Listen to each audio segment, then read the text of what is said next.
Sam Adu Gemfi. Yes, Adu Gemfi. I hope I got that right. I like the way you pronounced it in the video. All right. So Mr. Sam is the founder and CEO of Sam Tutoring, a London-based education support service he established over a decade ago. He has built his career around helping students and parents navigate key stages of academic development. He creates educational resources and guidance content for students and families, with his videos on YouTube having been viewed over 50,000 times. Wow, that's a lot.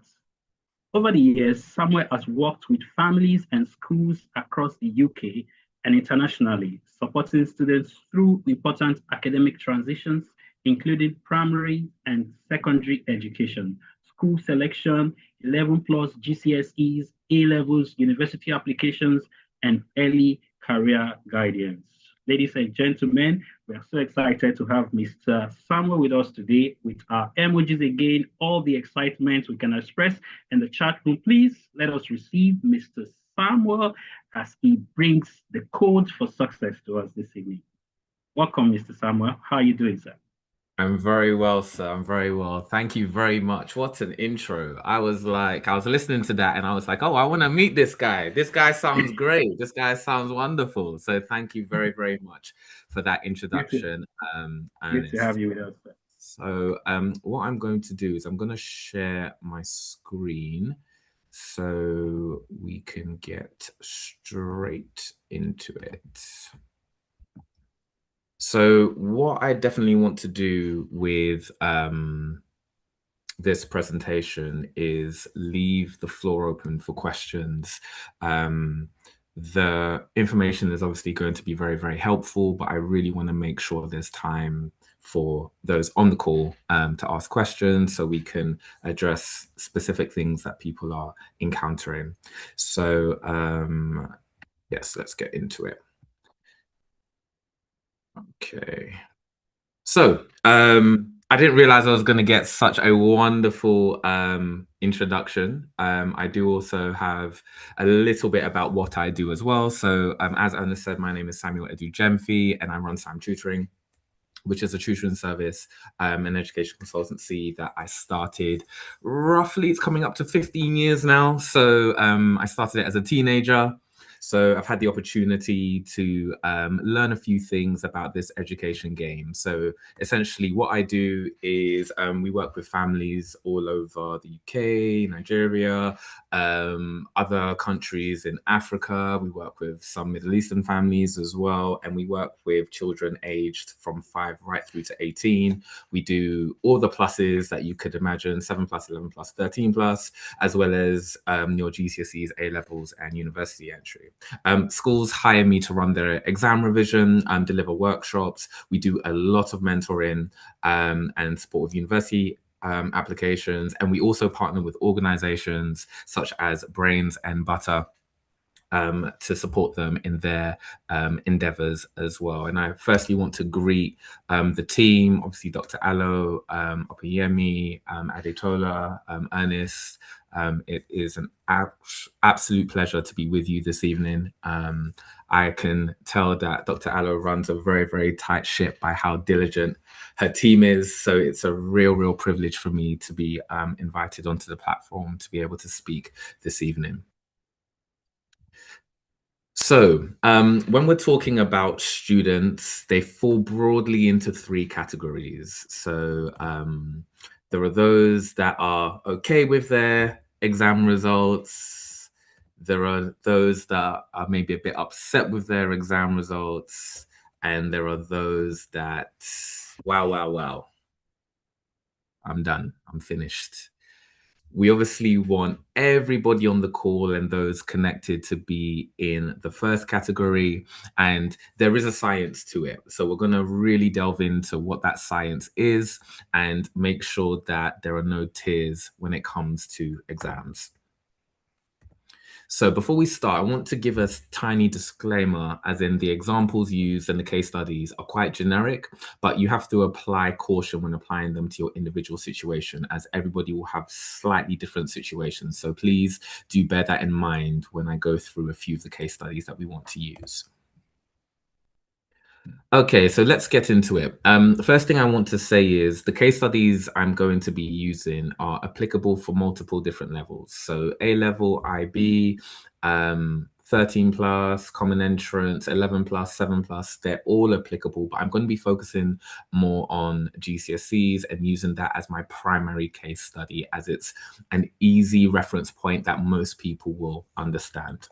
So first of all, do GCSEs have any value? So in the UK, all children are expected to be in some sort of education until 18. This means that GCSEs have to be taken by the population. And if you do not pass maths and English, they have to be retaken until the child is 18. Now, this probably won't apply to a lot of the people on the call, but I'm just trying to show that GCSEs are something that all children have to go through. And if you are doing IGCSEs, if you don't live in the United Kingdom, it's a similar idea as well. So this will be a recurring theme.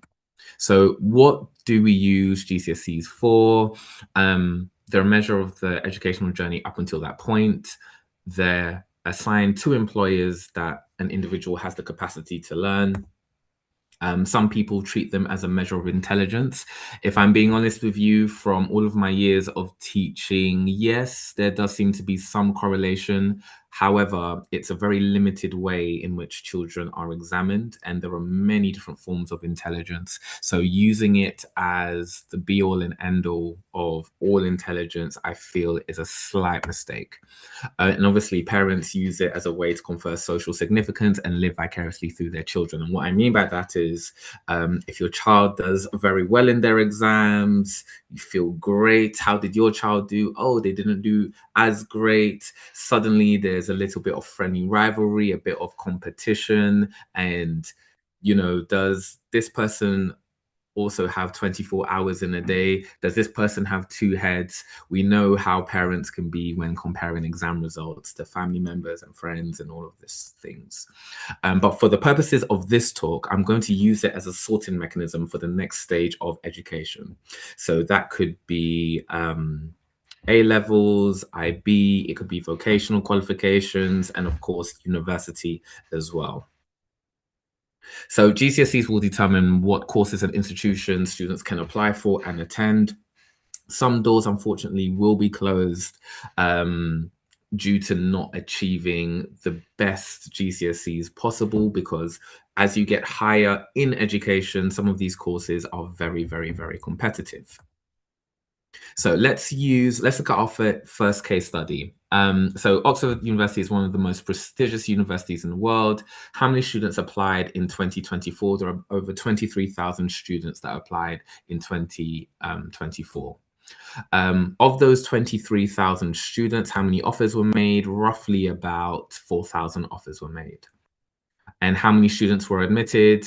We're looking at 3,245 students. So one thing that I want to point people's attention to is the fact that when universities are making offers, they're very aware that not everybody is going to receive the grades necessary.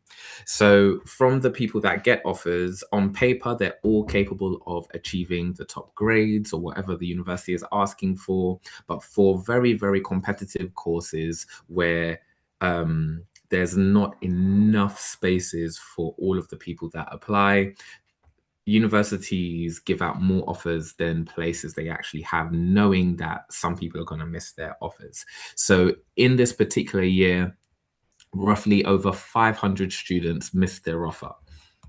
That means 14.1% of students that applied were given a place. And that gives you an idea of just how competitive the landscape is when you're applying to the best universities. Another thing I want to point out is the fact that if you're applying to Oxford, Cambridge, Imperial, Warwick, any of these top universities in the UK, or maybe even the Ivy League, your Harvards, your Yales, your Stanfords, you're already going to be in the higher echelons when it comes to education in the first place. You're going to have very, very talented students that are applying for these places. So if 14.1% of already talented students are getting places, this should show you how important it is to perform very, very well in examinations. So another thing to bear in mind is a lot of universities use academic results as just part of their application. There will be interviews, they'll look at your extracurricular activities, and for specific courses such as your medicines, your law, history sometimes as well, there will be internal tests that the university uses to distinguish between students, because they're working on the assumption that a lot of these students are already very, very talented. They're already getting top grades. So they need another discriminating factor to be able to separate students and decide who they want to offer places to. So GCSEs are one of the most genuine metrics that universities have to compare students going for the same course and place. And what I mean by that is, by the time students are in year 12 and 13, they won't have completed their IB courses. They won't have completed their A levels. So GCSEs are the only real true metric that they have on academic performance up until that point, because universities are very aware that if your head of year likes you, they can predict you 4A stars, 5A stars. You know, they can be very, very generous with what they predict you because they want you to get into these top universities. But if you've got very, very modest GCSE results, but you're suddenly predicted top A level results, there's a bit of a discrepancy there. That doesn't mean it can't happen and students can't improve and work harder and work smarter. But generally speaking, how somebody is done at GCSE level is an indication on the path and the trajectory that they're on. So what I'm saying is GCSEs can be a discriminating factor for some of the most competitive courses. So even if your child, or if you're a student on the call tonight and you're not sure what you want to do, not getting very, very good GCSEs can close some doors for you, especially with the more competitive courses.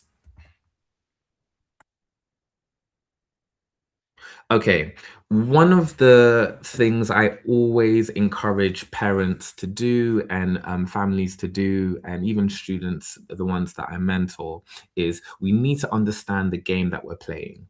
So we need to understand what we're going for, what the goal is, because there will be some students whereby just passing is an incredible achievement, just getting a passing grade. Whereas some who are maybe more academically capable, if they don't get an 8 or a 9 grade at GCSE, it's big problems. So I think it's really important to understand your child's capabilities, what they can do, their motivation, the path that they're going on as well. Yes, I think it's very, very important that parents have lofty ambitions for their children, but this needs to be tempered with understanding your child's academic ability, their academic profile, and just using these things to weigh up what would be a very, very good target for them. You may have lofty ambitions and maybe they don't quite reach that, but they still achieve a very, very good level. It's so important that families understand the game that they're playing, because there's no point saying, yes, my child is on their way to Harvard and Yale, when their grades and their academic profile and things like that don't necessarily reflect that. So I want to quickly talk about tiers. So tiers are very, very important. And this isn't just for GCSEs. This can be for common entrance or for any exam that you're doing, but more so for GCSEs because they're a big discriminating factor.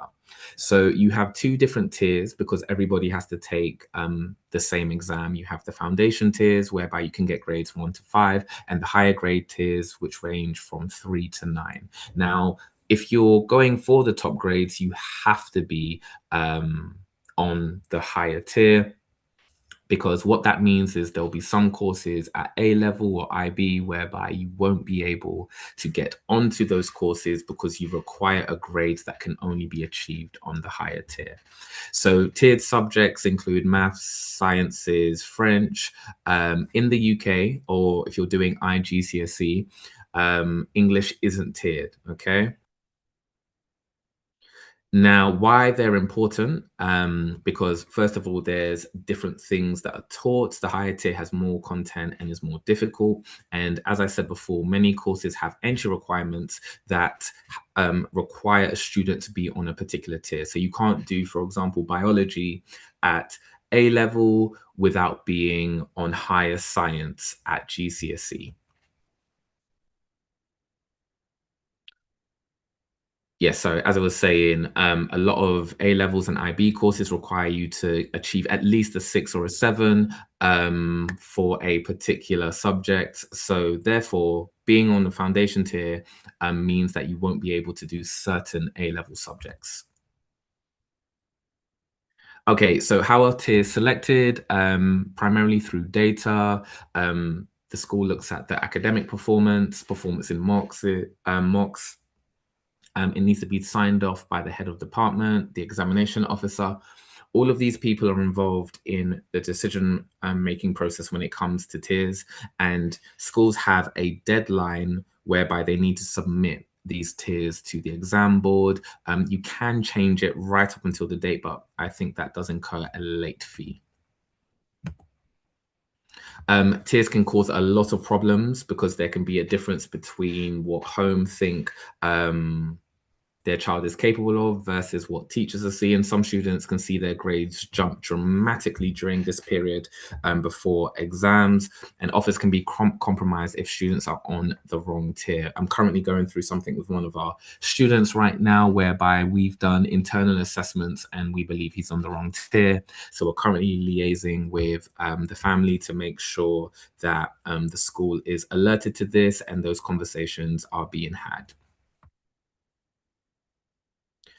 Okay, next we're going to move on to grade boundaries. So grade boundaries are important because I think it's very important to know what we're aiming for when it comes to exams, okay? So exams are not marked the same every year, especially public examinations. It's very difficult to make sure one year's exams are exactly as difficult as another year exams. So what happens is when all of the papers are marked, the percentages of people that are passing, the percentages of people that get into top grades has to be roughly the same each year. So what that means is grade boundaries have to be adjusted based on the level of difficulty of the exam. Okay, so this also ensures that year on year exams are fair, because if one cohort has a particularly difficult exam, if one particular year has a particularly difficult set of exams, it's not really fair to judge them against previous cohorts or future cohorts. So an easy paper will require a higher number of marks to pass, whereas a more difficult paper will require a lower number of marks to pass. So this is what we mean when we say grade boundaries. So I thought I'll just give you a quick example. So these are the grade boundaries for maths over the past few years. So as you can see, to score a 9, we needed 194 out of 240. So if I quickly just get the percentage up, so 194 divided by 240, it's 81%. So you're going to be one of the top students if you're achieving that. But one thing I want you to pay attention to is look at this column where the 4 is. So to pass on the higher paper, you need 39 divided by 240. That is 16.25%. But this is only on the higher paper. I think for foundation, it's closer to 50 or maybe just over 50%. Most students, despite their academic ability, can score 16% or 17% if you want to round it up. So this is why I'm saying that tiers are so important. And for me personally, unless the student has particular special educational needs, with the right preparation and exam technique, which I'm going to go through very, very soon, most people can pass when they're on the right tier. Now, your goal might not be to pass, it might be to get the top grade. Fantastic. I'm also going to be talking about that. We need to be closer to the 80% mark, but most students, because a 4 is a pass, can get 17%. Okay. And using science as an example. So to get the top grade here, we can see that is 272 out of 360. So 272 divided by 360, that is about 76% when rounded. So you're going to be one of the top students, 76%. And even to be honest, to get a 9, which is the top grade, 76% is not too bad at all. But let's look at the passing grade, which is a 4.4. That is, what number do we have here? 94 divided by 360, which is 26%. So I've shown you 17% for maths and 26.1%, let's say 27% for science to pass. For me, the vast, vast majority of students that are adequately prepared should be doing the higher paper. So that's just something for you to consider. Okay, so now we've spoken about tiers and we understand the game that we're playing, what we're aiming for. Let's actually go into these strategies for learning. So I use internally for our students an evidence-based study approach that if this is followed properly, students will excel. And it will lay the good foundation for them to become independent learners. Because what the goal is for me personally is by the time students get to adulthood, maybe they're in university, they have all of the skills at their disposal to be able to really thrive at university. And because what I've learned is the best learners and the ones that do very, very well are the independent learners. So yes, even though I am a tutor and I run a tutoring organizations, you want to help children to be able to stand on their own 2 feet and really thrive in education. And this framework that I'm going to give is going to explain how you can lay the foundation to be able to do that. So first of all, there are kind of 3 main tenets that I'm going to be talking about. So I'm assuming that everybody on the call has a student that is that goes to school, that is learning, and has a way to consume content. So we're going to be focusing on quality resources, active recall, and spaced repetition. That's all we need. I'll say it again: quality resources, active recall, and spaced repetition. And this is a science-backed approach that is many, many years old. I'm not inventing anything new, but this is the framework, this is the formula that we use that yields very, very good results for our students. Okay, so let's start off with the quality resources. So once you go to school, you're learning, great, you need the right resources. So you need the right textbooks that are specific to the particular exam you're doing. So if it's GCSE or A level, it will be the exam boards or ones that have been accredited by the exam board. So exam boards include OCR, AQA, EdExcel, Cambridge, WJEC. Like there are lots of exam boards. So you need to find the right textbooks and revision guides, but a good solid textbook will be good. Then you've got websites and revision packs. So sometimes schools put together packs of information based on teaching, based on exam questions, all of those things. Of course, past papers. If nothing else is done, you at least need to be doing past papers. They are the best simulation for what will happen if you take the exam. And a key thing I say with past papers is you want to do it as close as you can, or give yourself a good amount of time to do it after content has been learned. That way, you don't want to do it too early when you haven't finished the syllabus, because they'll be wasted, and there's often a finite amount of past papers, but you don't want to leave it so late that you can't benefit from past papers. And then you can use media and software. There are a few programs that we use internally that really help our students with learning, stuff that they can do remotely and things like that. And there are many, many great media channels, YouTube channels that take you through courses and and, you know, all of those different things. In this day and age, especially with AI as well, AI is a wonderful tool to be able to use as well for exams.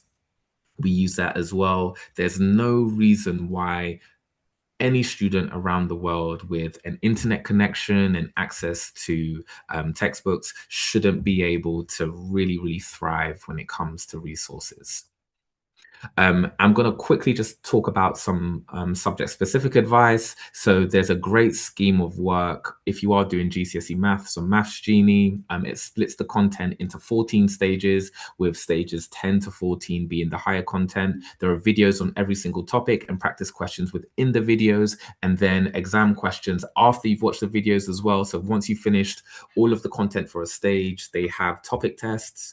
If you score 80% or above, you move on to the next one. That's something anybody can use outside of tutoring and learning. That student can work through at their own pace, and they don't necessarily need anybody to help them with that.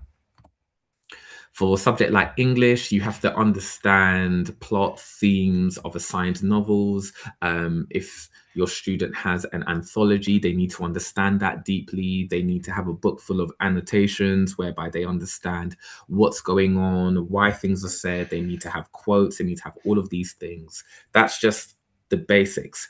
Then they need to be able to explain their ideas in essays and have a good framework such as Pretzel. And that's another thing that we teach internally a lot. Once you understand Pretzel quite well, it becomes very difficult not to compose very, very good essays, and then have some prepared stories and articles that they can adapt when they get given different questions. Now, every GCSE exam board is slightly different, but there is a lot of overlap between all of the different boards. So long as you understand the books that need to be covered, so long as you understand how to answer questions, you have a good essay framework, and have some pre-planned stories and articles, you should be fine. And of course, practice, practice, practice, practice. And then when you finish, take a break and then practice, practice, practice again.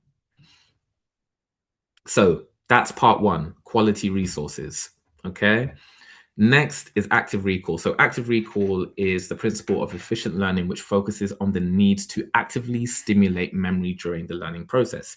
Active recall exploits the psychological testing effect and is very efficient in consolidating long-term memory. What that means is you constantly test yourself until you learn something. So there's lots of ways we can learn things. So you can tell me a fact, and the Battle of Hastings was in 1066. Okay, great, I've learned that. You may ask me again tomorrow, and I can't remember when the Battle of Hastings was. But if I'm constantly having to answer the question or write it down or experience the content in a different way and constantly having to drudge up the information, it consolidates it into long-term memory much more quickly than if I'm just reading a book and stuff. And I'm going to show you a prime example about how this works. So we use something called Notion.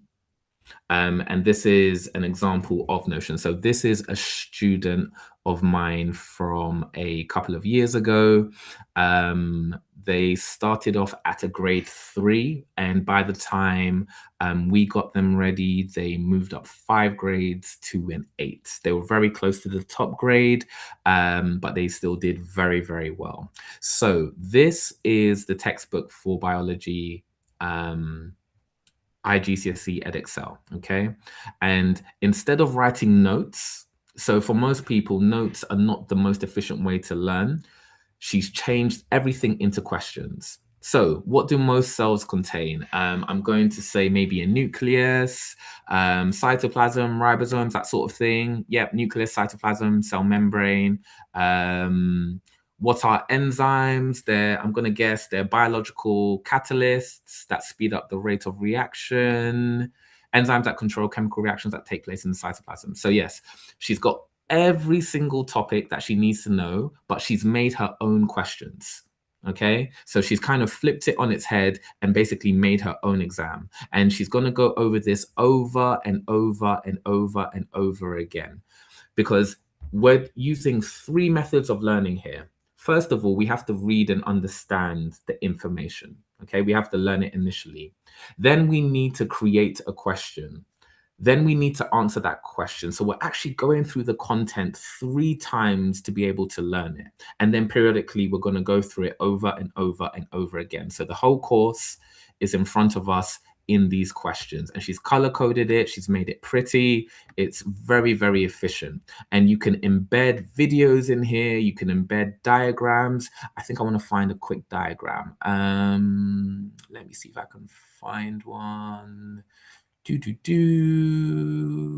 Yep, draw an animal cell compared to a plant cell. And then we've got this beautiful diagram that we can then label in an exam. And this is something that you can have the app on your phone.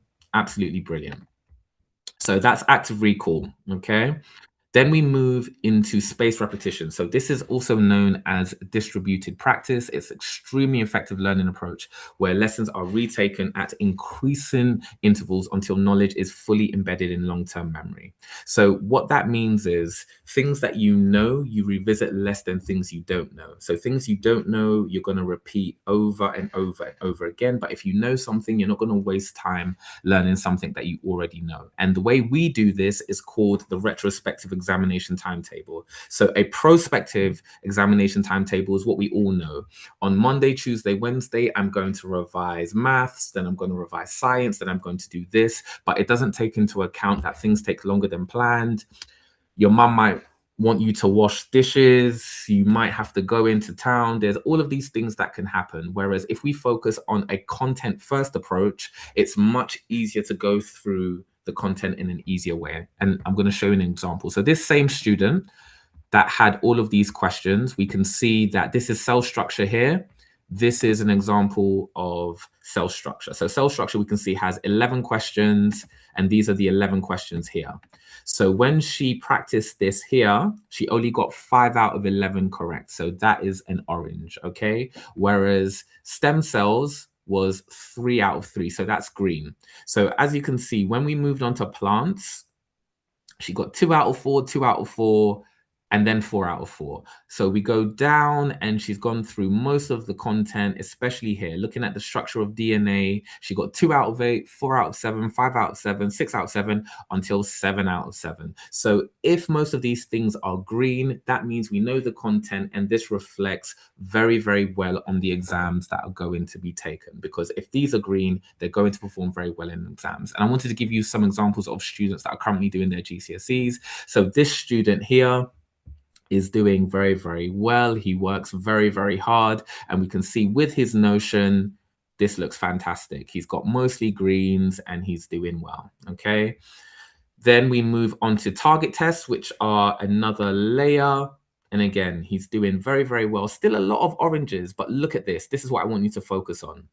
In his mock that he did on the 11th of April, so this was, what, about a couple of weeks ago, 93% based on these topics that are mostly green, okay? So if this is done properly, there's no reason why a student shouldn't jump grades.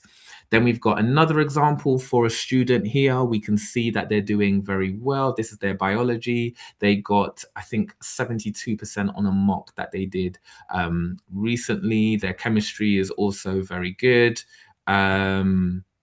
And we can see that lots of greens, so they're on course to do very, very good. And then finally, this student here, this student was actually on a 5, maybe a low 6, but because they've been practicing this, still a lot of reds.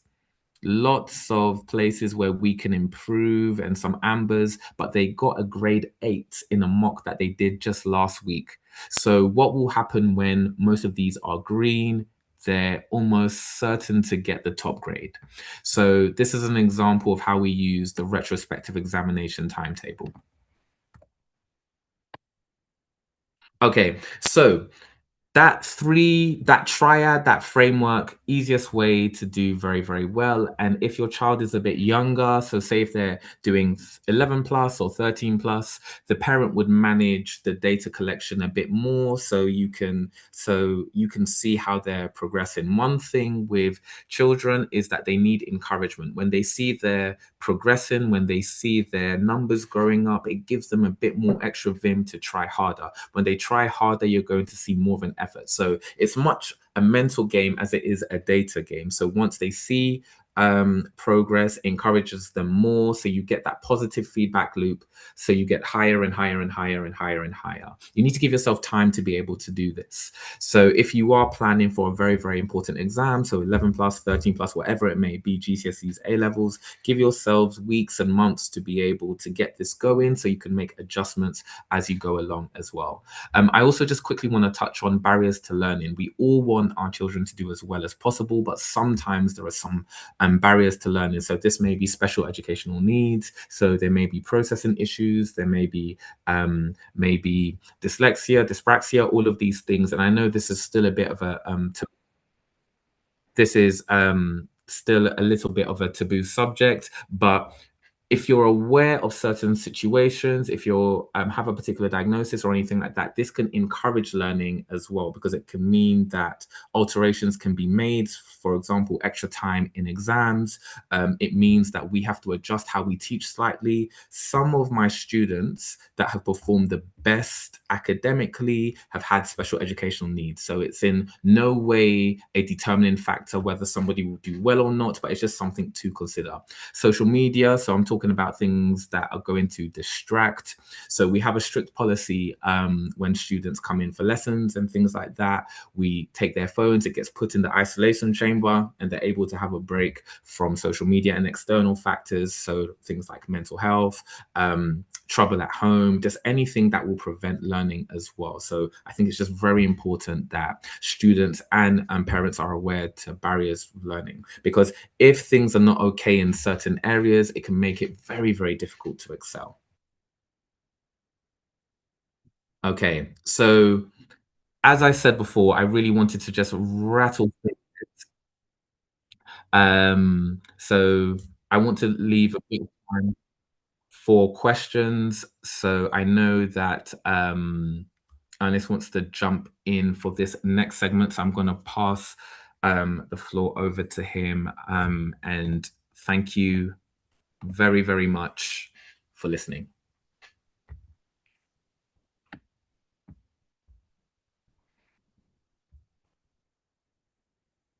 Thank you. Thank you so much, Mr. Sam. Thank you so much, Mr. Sam. Can you hear me? Can everyone hear me?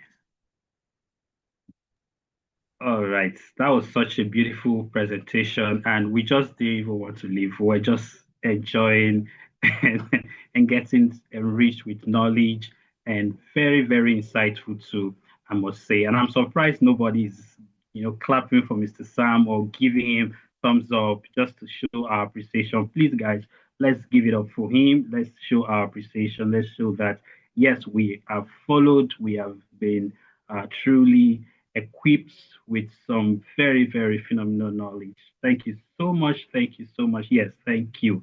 So I believe we have a lot of questions dropping in, and we are going to take the questions. So please, parents on the call, students on the call, please drop your messages in the chat room. And then if you want to create them, please, after this next segment, we're going to give you the opportunity to ask your questions in person, or whether you want to drop them in the chat. So keep it coming.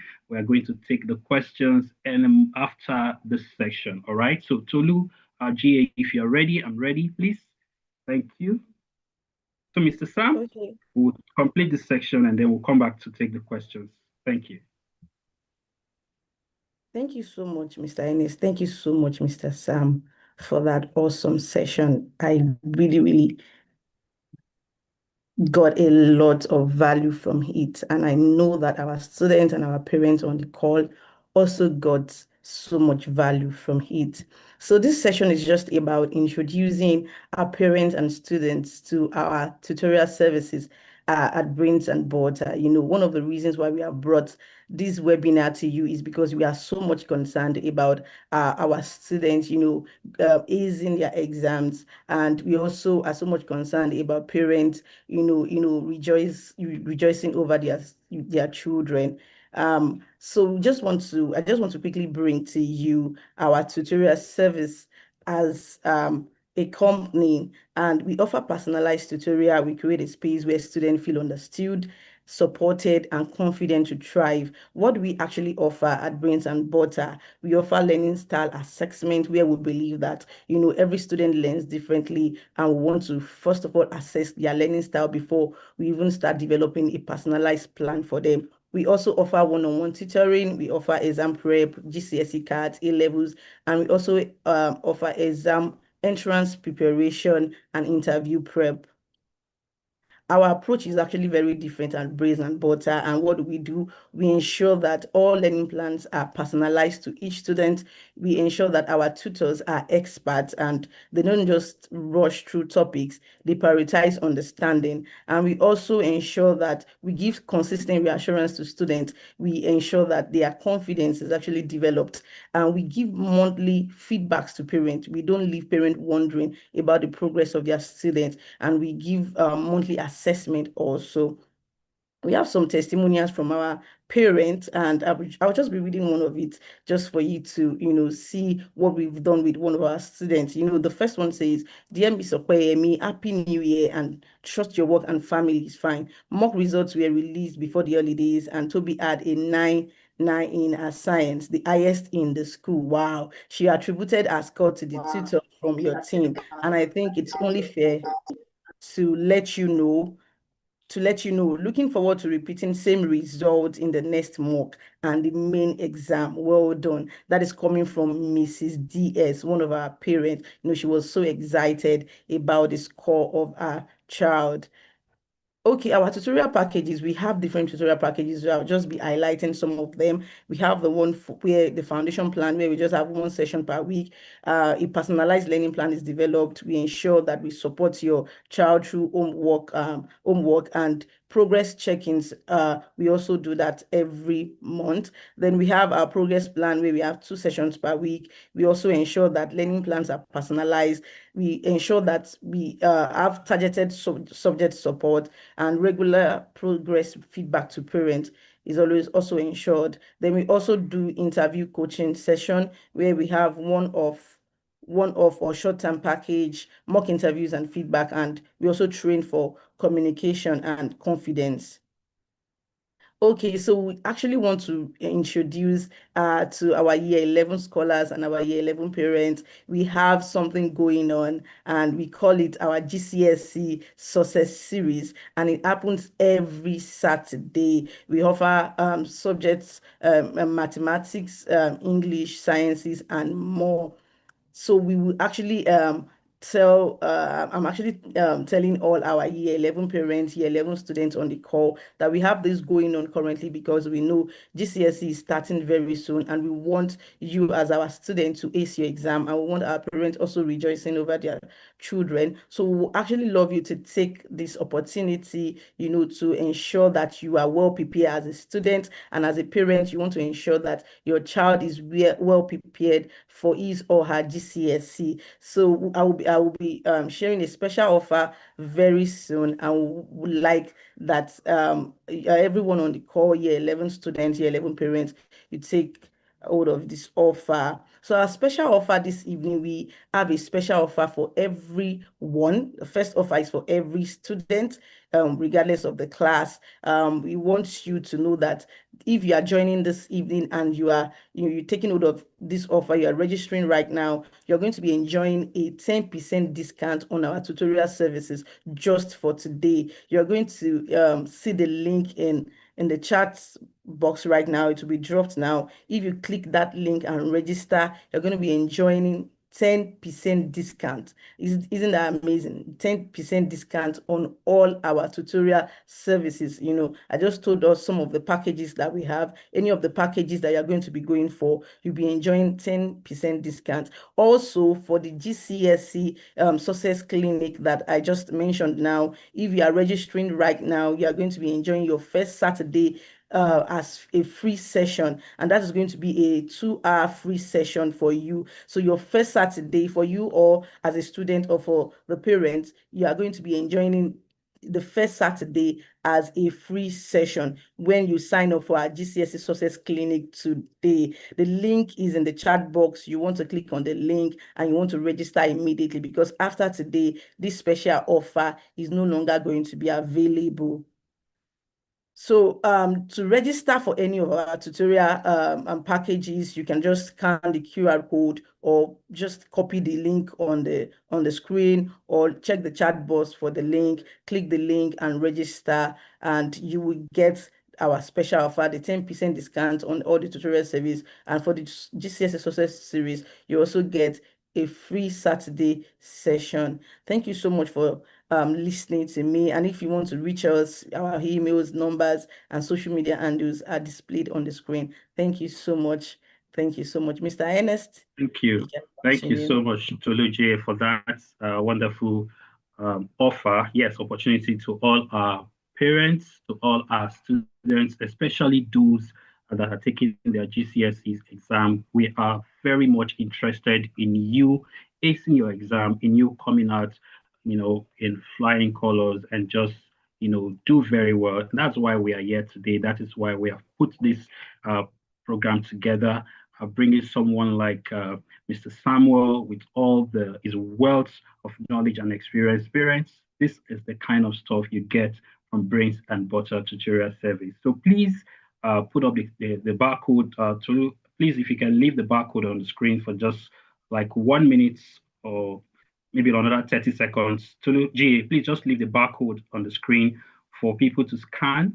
Yes, leave the barcode on the screen for our parents and our students to quickly just scan. I know the chat, the link is also in the chat, so you can click the link. You can also scan the barcode while you also keep your questions coming in. All right. So yes, let's have this on the screen for a while. I said we're going to have some questions after that short break from Mrs. Tolu GA. A number of questions, a number of very exciting, information that Mr. Samuel shared with us earlier. He talked about tail management. He talked about active recall. He talked about space repetition adaptation, and of course, early intervention. So before I take some of the questions in the chat, I want to ask this, Mr. Sam. Can you hear me, Mr. Sam? Yes, I can. Let's do this together. All right. So I know a number of us are just waiting to see. Okay, let's ask our questions. But first of all, I would like to know, or to ask rather, how should parents and schools navigate disagreements about TS placements? When a student's recent performance suggests, they could move from foundation, for example, to a higher tier mid-year, and then what's the optimal timing for such transition? How do we manage it? That is a fantastic question. So what schools will often do is they will present evidence. So if you query a school and you feel like your child is on the wrong tier, they'll give you their rationale as to why they've made that decision. Oftentimes, schools are very concerned that if they put students on the wrong tier, they're going to really struggle and get a terrible grade. But my thinking around this is a bit different. So, for example, the higher tier, you can get from a grade 3 to a grade 9. Okay, and I showed you with maths GCSE and also science GCSE to even pass, you're looking at 17% for maths, and I think it was something like 27% for science. Now that is to pass.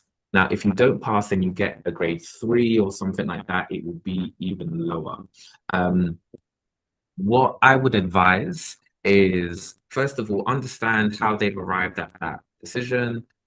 Understand that, schools, for the most part, have the best interests at heart, but understand the process that has happened. Because one of the things that happened with us, with the student that I was talking about during my presentation, is that he was basically told that, look, it's less work and you won't be as stressed. And he was thinking about, oh, well, I don't want to be stressed. I'll take the lower tier. But we looked at his academic performance and it was quite it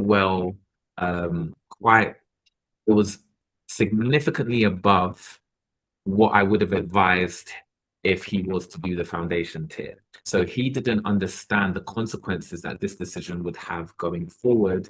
So I then had to kind of intervene and explain the situation to his mother, and that's currently hopefully being dealt with. So if you do have a disagreement, organize a meeting, let them take you through their rationale, and give the student an opportunity to prove themselves as well. Maybe their performance was a bit disappointing. Are there any interventions that can happen? You want to have this conversation as early as possible. For current year 11s, the exams start in from like next week and the week after and things like that. So it is a bit late. However, if there is like a late reason why the tier needs to be changed, you can still do it. It will just incur an additional fee from the exam board, because roughly speaking, students have to enter, schools have to enter their exam entries from about February half term going forward.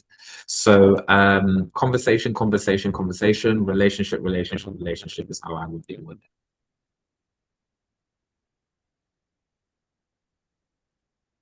Wow, thank you so much, Mr. Sam, for that.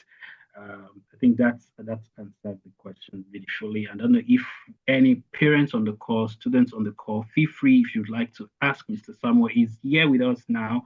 He's not always available like this. He's a very busy man. So please, if you would like to ask a question, you can put up your hand and I'll call you. Just mute and let you ask your question. All right. So, Mr. Sam. Okay, Prince. Prince wants to ask a question. Please, Prince, unmute your mic and ask your question. Okay, so how would you say like the curriculum is aligned? Like how would you say like what you're teaching is aligned with the curriculum for like GCSEs and A levels? Do you mean in the sense of the tenets that I'm talking about, or what do you mean? Well, basically like the topics you're teaching to the students, are they like aligned with the topics that the GCSEs and A levels will be? How aligned? Yes, absolutely. So how we work is we will get an inquiry. A student will come to us and say, I'm doing my GCSEs, or the parents will come to us, my students doing their GCSEs, and we sit down and we understand what exam boards they're on, what year they're in, and all of those things. So if they're studying AQA, we will teach to the AQA syllabus. If they're doing an Excel, we'll do an Excel. There is a lot of similarity across the exam boards, even for GCSE, IGCSE, all of it. But there is just certain niche things that is slightly different depending on exam boards. So for example, for English AQA, you will have 2 language papers, each 80 marks, and you might have to do an article, you might have to do a story and things like that, and you will have to analyze the text. Similar with IGCSE Edexcel, but they break down the questions a lot more differently to make it easier for you to get the marks and those kind of things. So in terms of the nuances between different exam boards and things, we have to align with that. Otherwise, we won't be able to prepare you properly. So to answer your question, I would say we're very much aligned with the examiners. Thank you. You're welcome. Thank you so much, Prince, for that question. Mr. Sam, another question here is for students who struggle with creating their own questions, right? Students who struggle in terms of looking at the active recall now, implementation of the active recall. Say for students who struggle with creating their own questions, like the Notion example, what scaffolding techniques or structured framework would you recommend? Yeah, absolutely. That's a really good question. So the thing about Notion and using that technique is the more you do it, the better you get at it. There is no one prescribed way to create your own questions. What you need to make sure is it makes sense to you. That's why I get all of my students to make their own questions. Say if you're learning something like respiration, you're learning the different steps of respiration.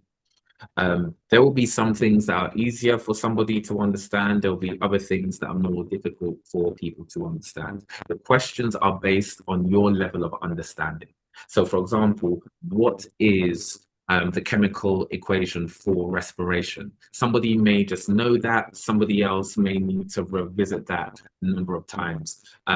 What is the Krebs cycle, or how does the Krebs cycle affect electron carriers? Whatever it might be, you're focusing on the particular areas that you don't understand, because what it's about is having a cohesive understanding of the topic so you can answer questions. So if you are really struggling with the questions, you can go and we do something called target tests, and that's where we use software to generate questions that can come up in an exam, and you can start by answering those. So you can set timers, so 5 minutes worth of questions, 10-minute worth of questions, it doesn't really matter. It's about getting into the practice of just constantly asking and answering questions, because if you get it wrong, you then revisit the mark scheme. Oh, I lost marks here. If somebody like myself needs to intervene and explain a topic in another way, that's absolutely fine as well. But what children really struggle with in this day and age is just sitting down and reading. It's a very big challenge that students encounter. Obviously, with the advent of social media and all of these different things, students' attention has just been so sparse, and it's very difficult for them to just sit and absorb information. You can also use videos, you can say things verbally, you can record things. So just to answer your question, if you're struggling to formulate questions, it means you're overthinking. Do things at the basic principle, where your understanding really stops. Once you start there, you'll be fine. Thank you, Mr. Sam, for that wonderful answers. And as if Dr. Alu knew, I was just watching her and say, no, I know Dr. Alu, definitely, I will call her up next. And I just saw her hands up. So definitely, Dr. Alu, please, the mic is yours.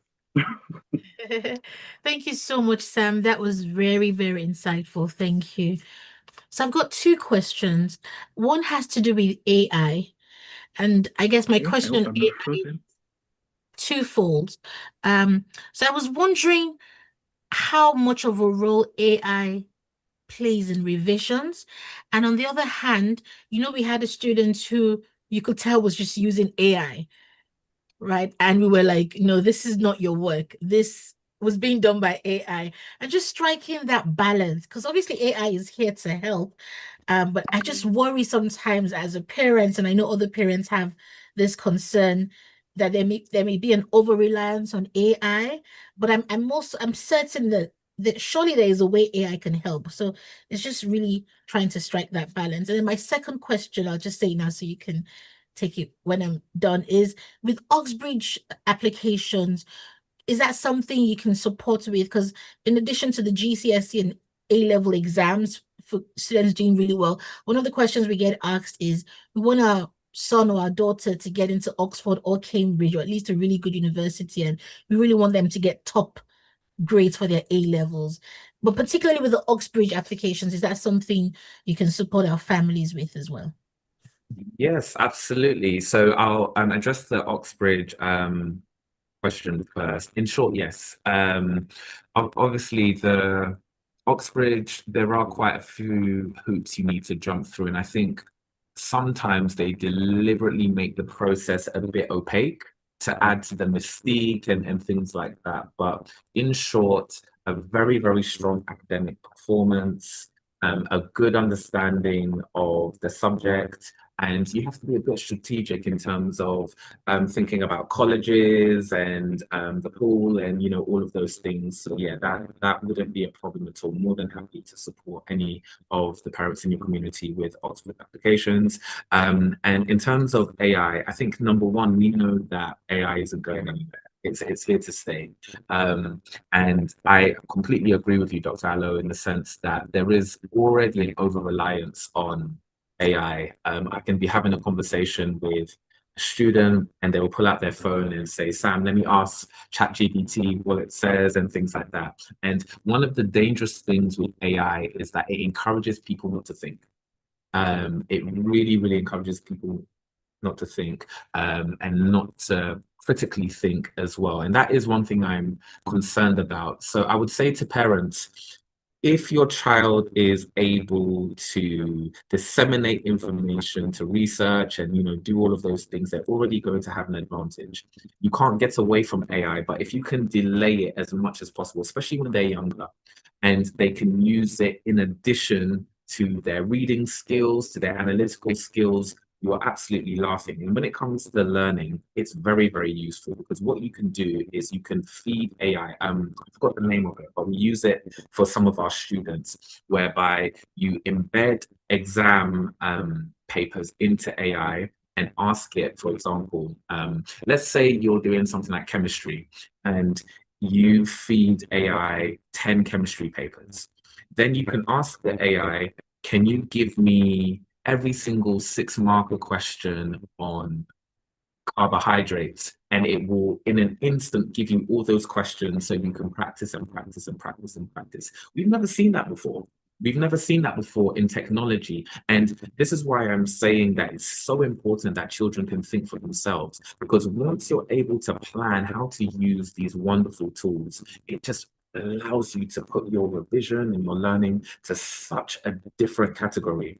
AI can also answer questions. It's still a bit shaky, to be honest, when it comes to marking work and things like that. That's why you need human oversight to be able to do that. But for somebody who, for example, maybe tutoring isn't accessible for them or something like that, they can use all of these tools to enhance their learning and things like that. So children definitely need some direction. They definitely need somebody to walk alongside them and show them how these things can benefit them and really push them. And really, so in short, just like with many things in life, you just need a bit of a balance, and you need intentionality, because I'm really, really concerned by what I'm seeing in terms of the lack of thinking. Wow, that was extremely very helpful.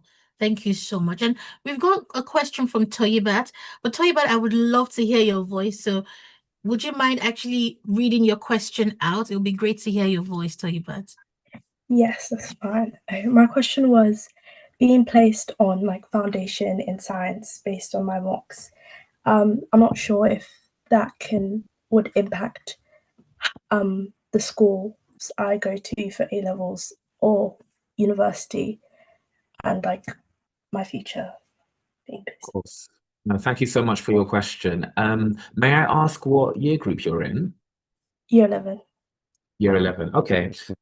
So, and obviously I'll be more than happily, and I'm sure Dr. Allo and her team will be able to facilitate this to maybe speak to you afterwards. But it's difficult because I don't know the whole situation of how what's going on with you particularly, but just on face value of what you said, yes, it would impact, because a lot of schools require you to get at least a 6 or a 7 in science GCSE to be able to do A levels. And the reason for that is A levels are so much harder than GCSEs. There's a lot more content. You go into much more depth when you're doing A levels as well. GCSEs, you're doing maybe 10 or 11 subjects, whereas A levels, you're doing 4. And the reason for that is because of the just difference in workload and how difficult they are. They're not difficult in the sense of they can't be done, but compared to GCSEs, there's just a lot more work. And I think a lot of students experience a very, very significant jump between GCSEs and A levels. To be doing A levels at any school, I would be expecting you to do higher or be on the higher tier, if I'm being honest, just because it's just so difficult that if you're getting a 4 or 5 at GCSEs, I think A levels will be very, very, very, very challenging.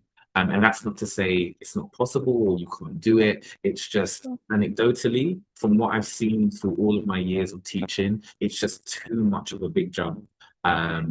So yes, but one thing I must say, everything can always be rectified.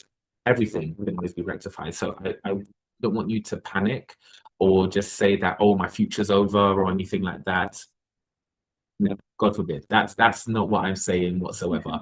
It's just normally I would expect somebody that wants to do A levels in a subject to be on the higher tier for that respective subject. It was just in physics, like chemistry and biology. I see. So are you doing combined or triple? Triple.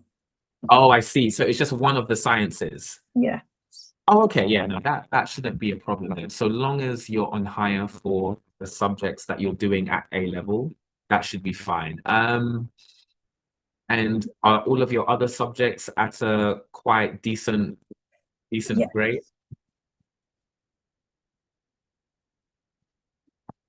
Sorry, I'm not sure if you answered. Oh, I said yes. Oh, you Yes. did. Okay, brilliant. And is it a case of if you did the higher paper, because similar to what I was saying, in my presentation, is it a thing of you don't feel like you could pass on the higher tier during physics, or what's the situation behind that? I think I could, but my teacher ultimately made the decision that it'd be better.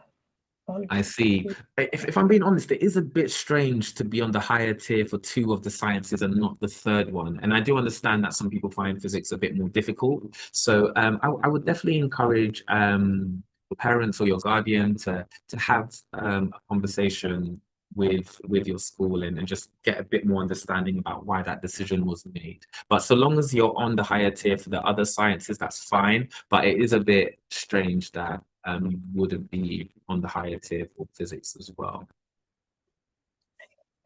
Thank you. You're very welcome. Thank you for your question.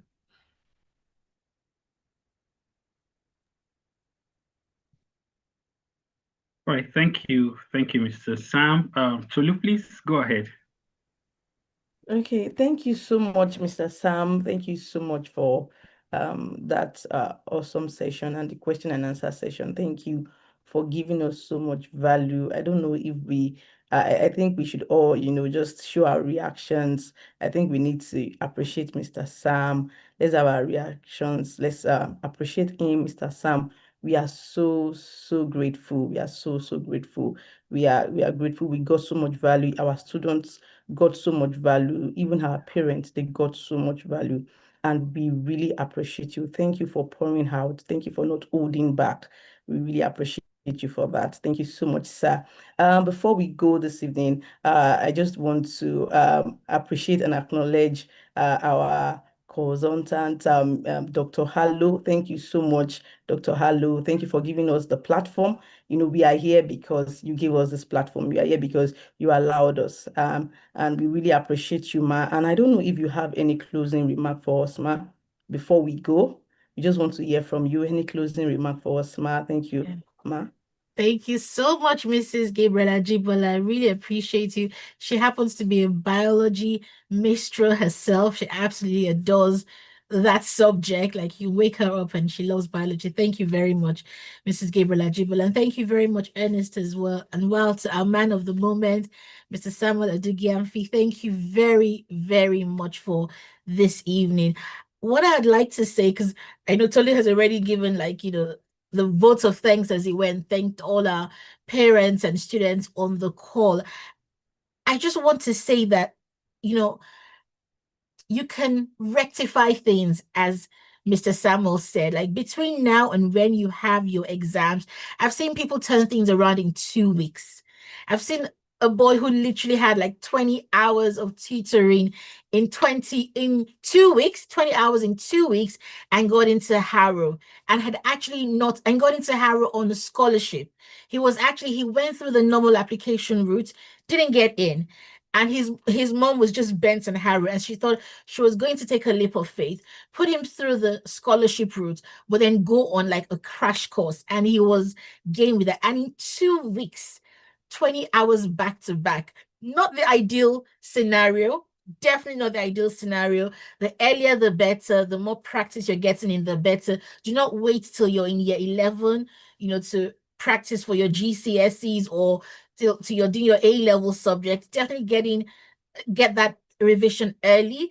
But I'm just saying that an intervention can make a difference, can literally take you from one grade, can take you 2 grades higher if you're ready to work with tutors and the support system that we're more than happy to provide you with. So please, please, please do make the most of support systems in place, and we're happy to provide you with all the support you need. Not just to our students, but I'm also speaking to our parents as well. I know that everyone on this call knows someone that will be having exams. This is the spring term. It's all about the exams in this season. So please let's support them as much as they can. That support literally can make a world of difference and positively impact their future.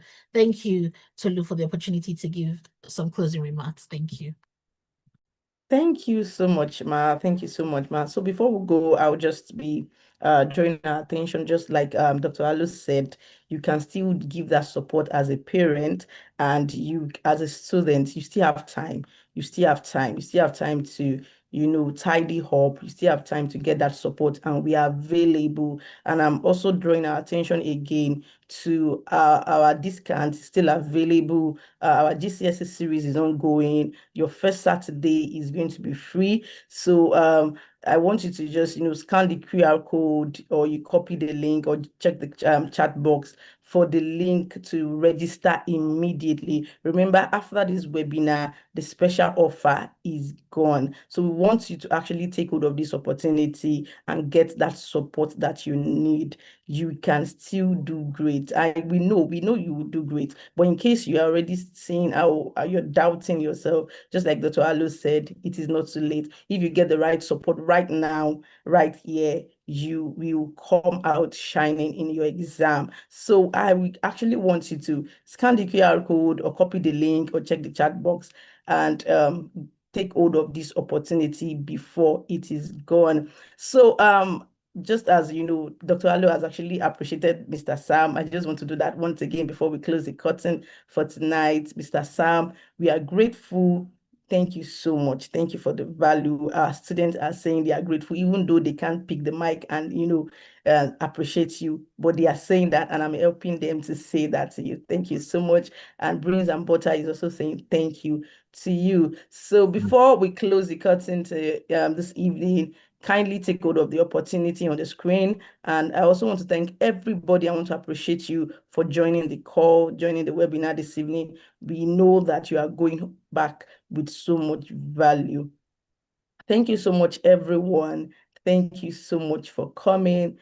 We celebrate you, students. Thank you. Take back the knowledge and go and use it. Don't keep it. Thank you so much, everyone. Mr. Ernest, do we still have anything to do? I believe we are closing for now. Yeah, I think his system has logged him off. Oh, okay. So we are closing for now. Thank you so much. Thank you so much, Mr.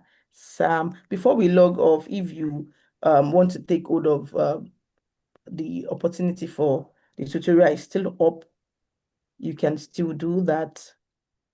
So I'm just going to leave it up on the screen before we go. But we can just start logging off if we have done that.